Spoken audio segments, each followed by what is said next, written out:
রাত ঠিক 2:43। আমার ঘরের দরজায় খুব জোরে কড়া পড়ল। আমি ঘুম ভেঙে উঠলাম। এত রাতে কে হতে পারে? দরজার দিকে এগোতেই ফোন ভাইব্রেট করলো। এক আননোন নাম্বার। ফোন ধরতেই এক কণ্ঠ বলল, দরজা খুলবেন না। আমি ধমকে গেলাম, জিজ্ঞেস করলাম, আপনি কে? ওই কণ্ঠ শান্তভাবে বলল, আপনারই কণ্ঠ। দরজার ও পাশে আবার কড়া পড়ল, এবার আরো জোরে।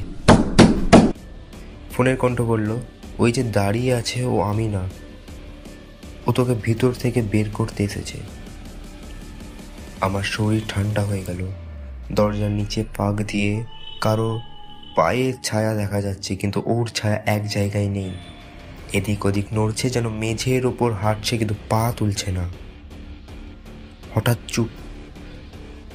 তারপর দরজার ওপাশ থেকে আমার গলার মতো একটা আওয়াজ, দরজা খোলো, আমি তো তুই। আমি পিছিয়ে গেলাম। ফোনের কণ্ঠ ফিসফিস করে বলল, তুই যদি দরজা খুলিস তোর জায়গায় ওই চলে আসবে, আর তুই চিরদিনের মতো দরজার ওপাশে দাঁড়িয়ে থাকবি কালো ছায়া হয়ে। দরজা ধীরে ধীরে নিজে নিজে কাঁপতে লাগলো, খুব জোরেই কাঁপতে লাগলো। আর ফোনের কণ্ঠ বলল, ও এসে গেছে, দৌড়াও।